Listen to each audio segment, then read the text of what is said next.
I'll take that because look where women's basketball is. People are talking about women's basketball, but you never would think that we'd be talking about women's basketball. People are pulling up to games. We got celebrities coming to games, sold out arenas, like just because of one single game. And just looking at that, like, I'll take that role. I'll take the bad guy role, and I'll continue to take that on and be that for my teammates. And if I want to be that, and I know I'll go down in history, I'll look back in 20 years and be like, yeah, the reason why we watching women's basketball is not just because of one person. It's because of me, too, and I want y'all to realize that. Angel Reese's big WNBA preseason return looked more like a middle school pep rally held during a fire drill. LSU fans didn't just stay home. They sent tumbleweeds as their +1s. Half the arena was so empty, you could have hosted a yoga retreat in there. And the stunned WNBA fans? Yeah, they were mostly stunned they paid for this. Reese called it a comeback. Everyone else called it an intermission. Let's dive into the epic flop that made even cardboard cutouts feel lonely. Okay, so people are watching, not just because of one person. All right, but they're watching because of me too. Me too. They're playing at LSU. There are people right now, her fans. You know what? Her social media. Angel Reese strutted into her WNBA preseason like she was ready to crown herself queen of the court. One small problem: the crowd forgot to show up. What was supposed to be a roaring ovation sounded more like a late-night library shift. Empty seats, ghost town energy. Honestly, even the scoreboard looked bored. Somewhere, a hot dog vendor sighed and asked himself, why am I here? Great to be here with you guys today. Angel Reese, girl, you're my angel. You're my darling. Folks, the Chicago Sky Game 1 of the preseason was underway last night. Angel Reese looked pretty good, but we're going to get into that momentarily. On the negative side, Angel Reese fans, LSU fans, all of you who tell us, oh my God, what a big superstar. Meanwhile, in a completely different galaxy of basketball relevance, Caitlin Clark might as well have entered on a float. She's turning arenas into flash mobs. Think Taylor Swift, but with more three-pointers. People are lining up like it's Black Friday, snapping up tickets like she's selling golden tickets to Willy Wonka's gym. The noise? Electric. The atmosphere? Historic. The difference? Not even subtle. So I think it's time to finally, end the argument. End the argument that there is any sort of other needle mover that is even remotely close to Caitlin Clark in the WNBA. And again, the reason why we've got Hailey Van Lith up is because it was Hailey Van Lith's return as well as Angel Reese's return. Angel was not the only person. They had two players returning.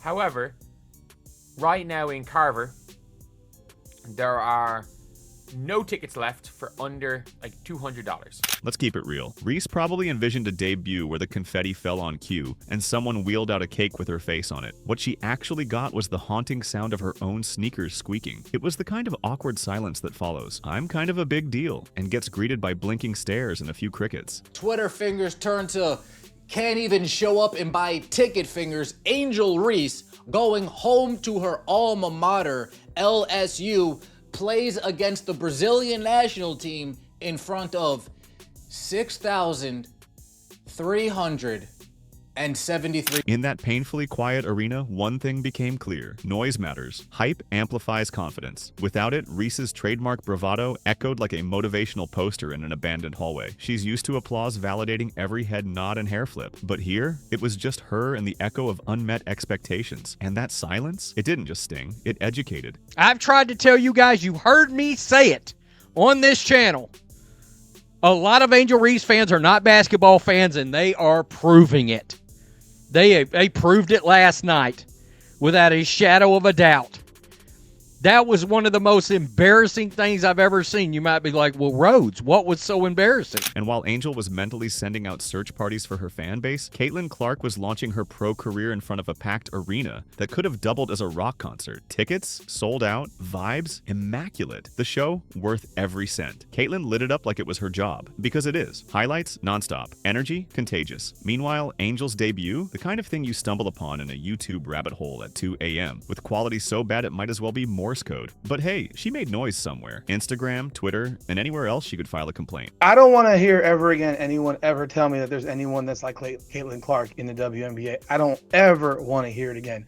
Nobody. There is nobody like her. I'm not glazing her. I'm telling the truth. When in doubt, blame the system, right? Angel hinted at everything except personal accountability. It's unfair, she suggested. Where's the love? Well, maybe love is where the performance is. And Clark? She didn't just play, she transformed the entire landscape of college basketball. Her every pass was a statement. Her every three, a mic drop. She didn't request attention, she earned it. Meanwhile, Angel's PR campaign revolves around a smirk and a side-eye. If Caitlyn is out here writing records, Angel's scribbling subtitles for reality TV. They're getting that attention now. And I told you before that it had to sort of be like a reality TV. And that's what they're starting to give us. And we're paying attention. We're all tuned in. They're getting more attention than they've ever gotten before. And a part of it is Angel Reese. We cannot deny that. She was a part of it. Is she the part of it? No, that's Caitlyn. Caitlyn is the person who's the main factor. She's the top of the show. She's what everybody came to see. So, just like on the Temptation, they're like, nobody came to see you, Otis. Nobody ain't come to see you, Otis. Everybody came to see Caitlyn. Naturally, Angel's defenders rallied online, spewing excuses like confetti cannons. She got overlooked. It's the league's fault. She's too real. Because the WNBA is famously hostile to talented women who actually ball out, right? No one's trying to silence Angel Reese, but she is silencing her own momentum by treating one viral moment like it's an Oscar-winning resume. The difference? Caitlyn clocks in and shows up. Angel clocks in and checks Twitter for applause. And let's not ignore the post-game mood. Angel looked like she just got ghosted on Valentine's Day. Her speech about still being that girl landed like a group text no one responded to. Talk about how much they're fans of Angel Reese, but they won't actually put in effort to show how much they're fans of Angel Reese. They won't put their money where their mouth is, a running theme with the Reeses. How embarrassing. How embarrassing. Now, you're not going to hear this from the mainstream media who continues to pretend that the Bayou Barbie is beloved. You're not going to hear this from the media who continues to pretend that Angel Reese is a huge star. The Bayou Barbie might be beloved by some. Angel Reese might even be a huge star. But like I have been telling you guys for 2 years, there's one thing that Angel Reese is not. Angel Reese is not a draw. Now let's backpedal and talk basketball. Her pro debut. You'd expect hunger, hustle, a spark. Instead, she played like someone who overslept and couldn't find their shoes. The stats? Let's say they wouldn't crash any leaderboards. Caitlyn, in contrast, played like the spotlight owed her money. Poised, sharp, electric. The kind of performance that demands reruns. Angel's debut? The kind that makes you wonder, wait, did I miss it? Or did it miss me? As the headlines rolled in, it was all Caitlyn. Angel, still waiting for that headline that never came. If you had any questions or any doubts as to who Caitlin Clark was, you hopefully had them answered today.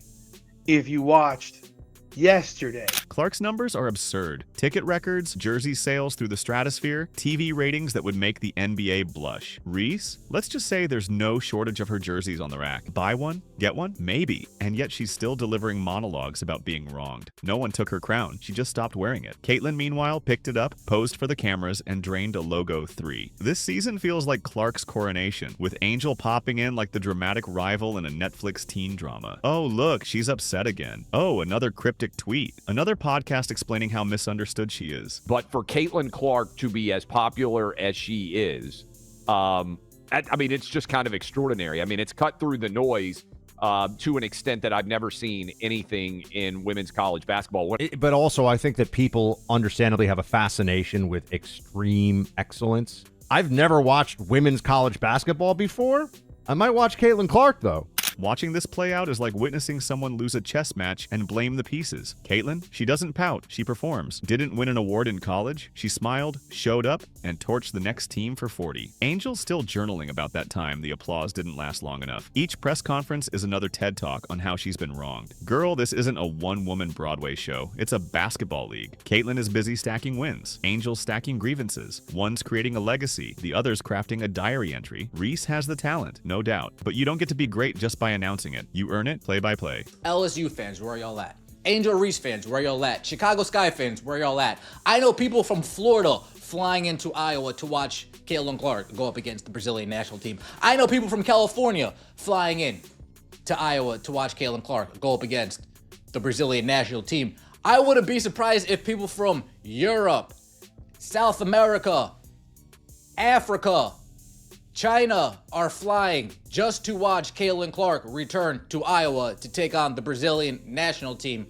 But LSU, Angel Reese, and all of those bums can't dish up a couple dollars to watch Angel Reese play. And it's pathetic because Angel Reese had a damn good game.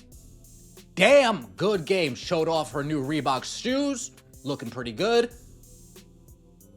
Picked up right where she left off, 15 points, 10 rebounds, 4 for 7. The double-double is back.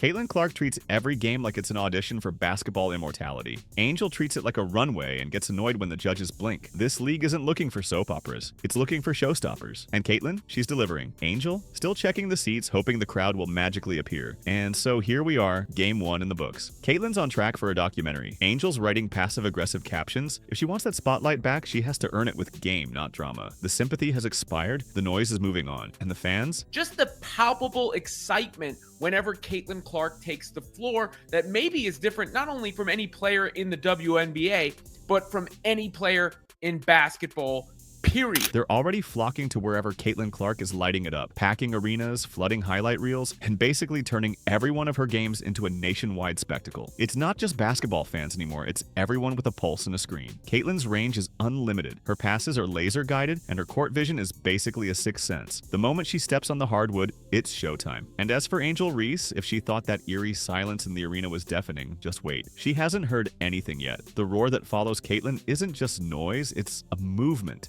Every cheer, every chant, every camera flash, it's all orbiting around a new basketball gravity. Reese better brace herself because the spotlight is only getting hotter. And the fans? They've already picked their queen. The volume's rising, and this is just the opening act.